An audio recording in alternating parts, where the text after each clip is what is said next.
Hello guys, welcome to the Suranjavi classes. So आज हम start करने वाले हैं फाइनेंशियल अकाउंट्स, जिसका मेरा जो चैप्टर है डिपार्टमेंट अकाउंट, जो आज हम स्टार्ट करने वाले हैं। अब देखो, आज मैं क्या करने वाली हूँ कि ये जो डिपार्टमेंटल अकाउंट है उसका जो भी बेसिक कॉन्सेप्ट है वो मैं आपको बता दूंगी, और उसके बाद इसके रिलेटेड जितने भी आईएमपी सम्स है उसकी लिस्ट जो है वो मैं आपको लास्ट में बता दूंगी। और नेक्स्ट सेशन से हम क्या करेंगे, वो जो भी आईएमपी सम है उसकी प्रैक्टिस जो है वो करना स्टार्ट कर देंगे। अब देखो, सबसे पहले मैं ये जो डिपार्टमेंट अकाउंट है वो क्या है वो मैं आपको एक्सप्लेन करती हूँ एक एग्जाम्पल के थ्रू। कि सपोज मुझे मेरा जो बिजनेस है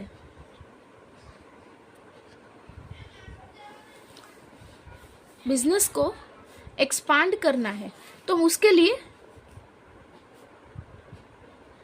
दो टाइप से, अगर मुझे अपना बिजनेस जो है वो मुझे बड़ा ना हो तो उसके लिए दो टाइप से मैं अपना बिजनेस जो है वो मैं बढ़ा सकती हूँ। फर्स्ट टाइप क्या है कि मैं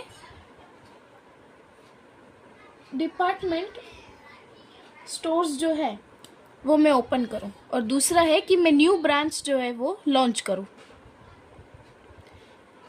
ये मेरे पास दो वे है कि अगर मुझे अपना बिजनेस जो है वो एक्सपांड करना है, यानी कि बिजनेस को बढ़ाना है, तो मैं ये दो तरह से अपना बिजनेस बढ़ा सकती हूँ। अभी हमें यहाँ पे कौन सा जो है वो स्टडी करना है कि मैं डिपार्टमेंट स्टोर्स जो है, फर्स्ट वे कि अगर मैं अपना बिजनेस को जो है बढ़ाने के लिए डिपार्टमेंट स्टोर ओपन कर रही हूँ तो मुझे डिपार्टमेंट अकाउंट्स जो है वो सारे के सारे प्रिपेयर करने होंगे। और ये दूसरी मेथड क्या है, हमारी न्यू ब्रांच। अभी यहाँ पे अगर मुझे डिपार्टमेंट स्टोर्स जो है वो मुझे खोलना है, यानी कि मेरी सपोज XYZ नाम का बिजनेस है। अब ये बिजनेस को मुझे बढ़ाने के लिए मैं इसके 3 पार्ट्स में डिवाइड कर रही हूँ, यानी कि X डिपार्टमेंट, Y डिपार्टमेंट और Z डिपार्टमेंट। यानी कि एक ही बिजनेस को मैंने 3 पार्ट में डिवाइड किया और उसके बाद मैं बिजनेस चल रही हूँ, जिसकी वजह से मेरा जो भी बिजनेस है वो क्या होगा, बढ़ेगा। अब यहाँ पे दूसरी जो मेथड है यानी कि न्यू ब्रांच। अब ये न्यू ब्रांच में क्या होगा कि मेरी एक शॉप तो चल रही है, सपोज XYZ की ही शॉप चल रही है, और मैं दूसरी ओपन कर रही हूँ XYZ2। तो ये मेरी 2 शॉप हुई, 1 और 2, जिसका प्लेस जो है वो डिफरेंट है, लेकिन उन दोनों का बिजनेस जो है वो एक ही ब्रांच से जो है वो हो रहा होगा।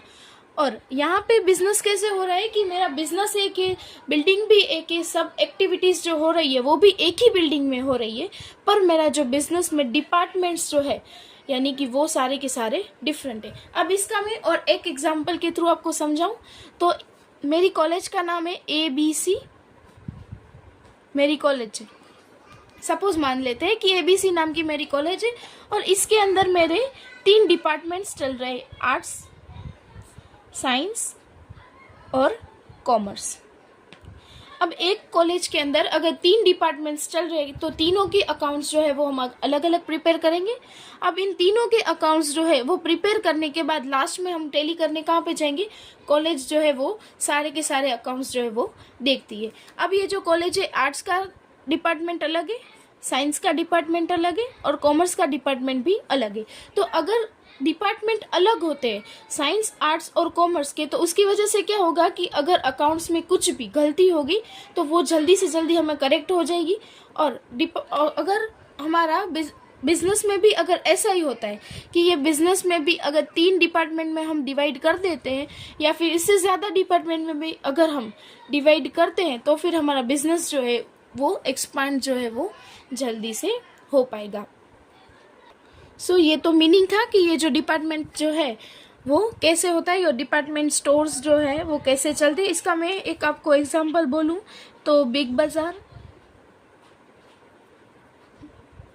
उसके बाद स्टार बाजार, जो कैसे चलते हैं ये डिपार्टमेंट स्टोर के हिसाब से जो सारे के सारे अकाउंट्स जो प्रिपेयर होते हैं, उसके बाद ये बिजनेस जो है वो बिग बाजार और स्टार बाजार वो इस तरह से चलते होंगे। अब यहाँ पे ये जो डिपार्टमेंट अकाउंट है, इसमें हमें सबसे पहले बेसिक हमें क्या करना है, अब वो मैं बताती हूँ कि यहाँ पे आपको कुछ डिटेल्स दी गई होंगी। सारी की सारी डिटेल्स जो है वो कंबाइंड दी गई हो सकती है, और डिपार्टमेंट के वाइज हमें उसने डिवाइड भी किया हो सकता है कि सपोज मेरा ए और बी डिपार्टमेंट है, तो उन दोनों में अगर उसका जो भी परचेसिस है या फिर सेल्स है वो ऐसे डिवाइड में भी दिया हो सकता है, और उन दोनों को कंबाइन भी दिया हो सकता है। यानी कि अगर कंबाइन दिया है तो हमें उसे डिपार्टमेंट में डिवाइड करना है, अगर नहीं दिया है तो फिर हमें एसीटीसी करना है। वो इसके ऊपर डिपेंड है कि सम्स में हमें क्या दिया है। अब मैं आपको बताती हूँ कि ये जो सम्स है डिपार्टमेंटल अकाउंट्स के, उसमें से आईएमपी सम्स जो है वो हमारे कौन कौन से जो सम्स है वो आईएमपी सम्स है, जो एग्ज़ाम पॉइंट ऑफ व्यू से आपके पास आ सकते हैं। सबसे पहला जो सम है सम नंबर 1। उसके बाद जो सम नंबर 1 है उसमें आपको बेसिक जो भी डिस्ट्रीब्यूशन है वही किया है, और वही लास्ट एग्ज़ाम जो थी यूनिवर्सिटी की उसमें भी ये सम जो है वो पूछा गया है। उसके बाद सम नंबर 4 जो थोड़ा सा आईएमपी रिलेटेड है, और अगर बेसिक है तो फिर वो पूछा जा सकता है।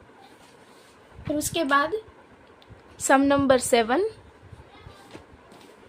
फिर सम नंबर 13, सम नंबर 14, सम नंबर 16B, और लास्ट में सम नंबर 6 जो है वो थोड़ा सा आईएमपी सम्स है। अब ये सारे जो सम है वो एक के बाद एक हम नेक्स्ट सेशन से भी डिस्कस करते जाएंगे। आई होप आप सभी को ये जो डिपार्टमेंट अकाउंट्स जो है वो हम क्यों बनाते हैं और इसके जो भी आईएमपी सम्स जो है वो आपको मिल गए होंगे।